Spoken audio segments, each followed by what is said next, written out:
The start of the 2023-24 Ghost Pirates hockey season is underway with training camp in full swing. We're looking ahead to the game opener Friday, October 20th at N Market Arena. Joining me now is Ghost Pirates head coach Rick Bennett. Good to see you. Thanks for having me. I'm so glad you're here. As I said, last year we were out on the ice. We wanted to give you a break from the blades. How does that sound? I appreciate that very much. Well, let's jump right into off-season.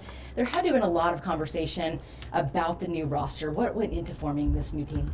Well, after the season, you kind of reflect, as we say, we do an audit on the team, and we, decide as a coaching staff, the guys that we wanted to bring back or try to get back, which, we got a good majority that we wanted to get back, which was nice. So we got a foundation to work from there.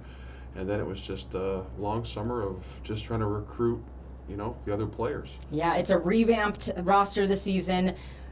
I know we're early on in training camp. Are there any players that are really surprising you right now and how they're producing? I mean, that's the old adage. You start singling out one guy, you got to single out the next guy. I know you do. I'm putting you on pressure. No, and that's after 3 days of going, Sebastian Vidmar, who used to play in Adirondack, which I knew him, from previous time in college, has looked good. And there's, and then everyone else is kind of blended in right now because you're just trying to get used to these guys and their games.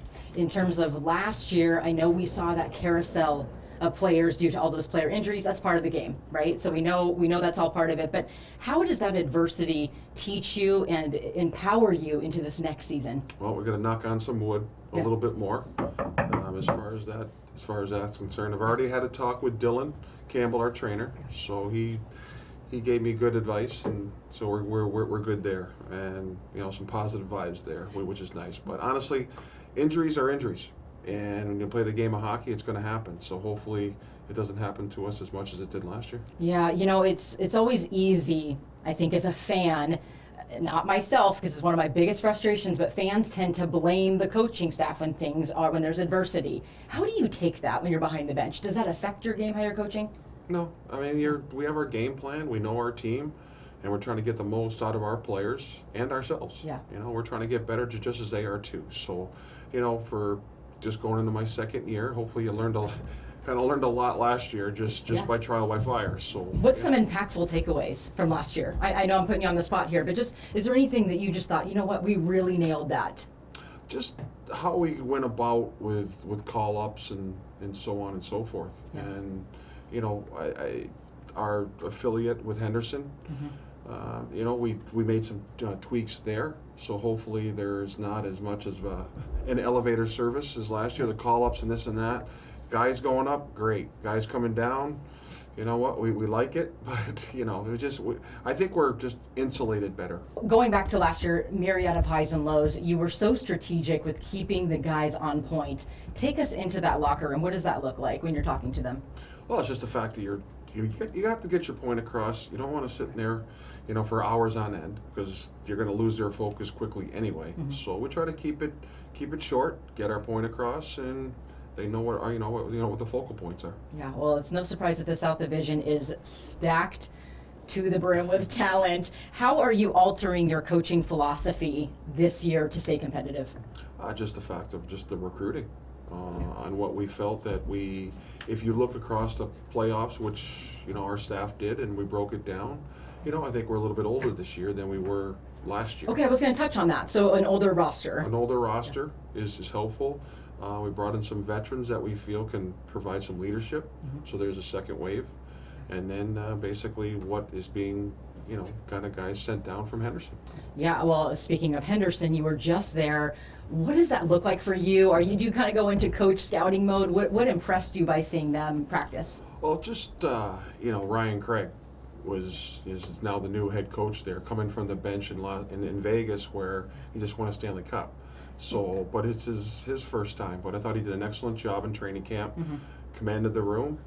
Did a great job, and the coaches that he works with are tremendous too. So I was really impressed how organized it was, and that's kind of what we're trying to do here. Yeah, and I mean, obviously the Vegas Golden Knights just won their first Stanley Cup. We've got the All-Star game. All eyes are going to be on this franchise. I know you're getting asked this a lot, but what does that mean to you? You don't seem like the type that pressure will get to you, but how do you kind of manage that expectation from your position of power?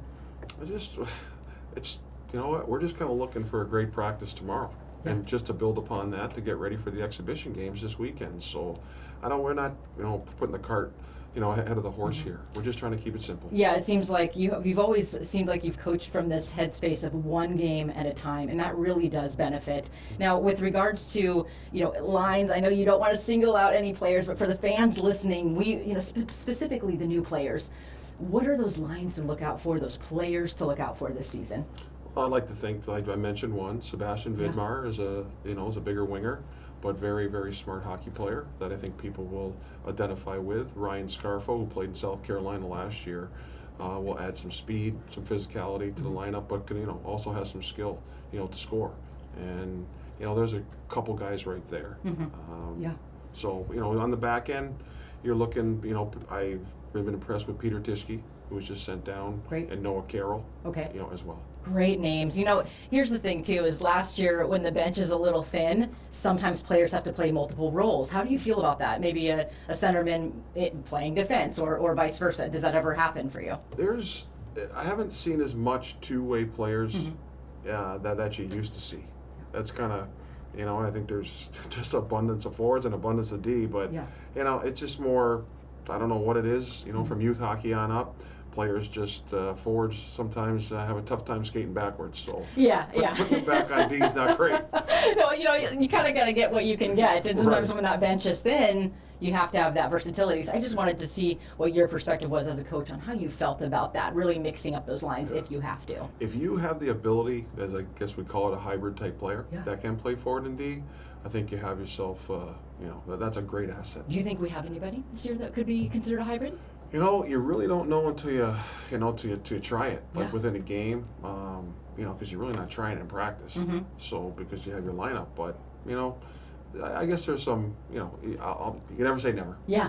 Now I am going to put you on the spot again. You have to pick a captain today. Who is the captain of the Ghost Pirates hockey team this season?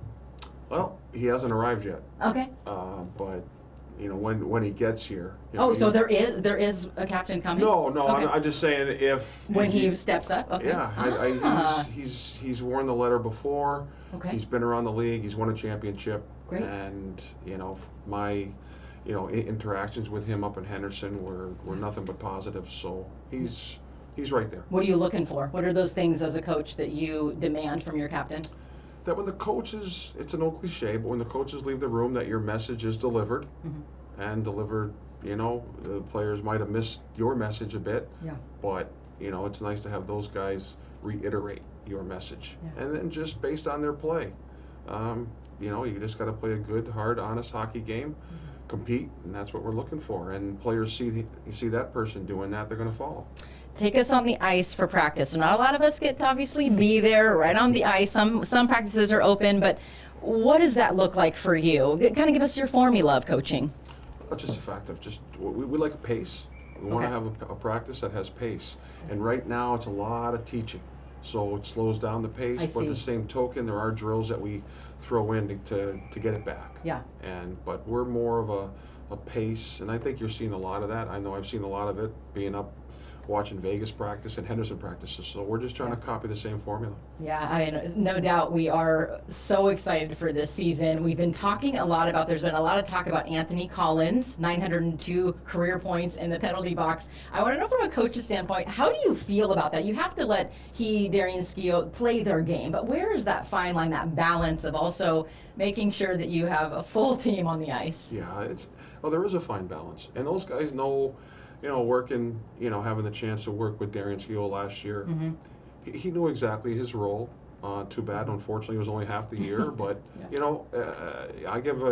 have to respect, what he does out there. And you know what, and just as important as he is, his physicality, he really started to show like an offensive component to his game, and we were, as a staff, more proud of that than, him going out and boxing some guy's ears in, right? So, but he and Logan Drevich seem to really know how to play those moments when they needed to be played and get the fans behind them, because there were some moments where you needed the fans behind you, and they just knew how to do that. Is that an instinctual thing as a player? You just know when those moments come?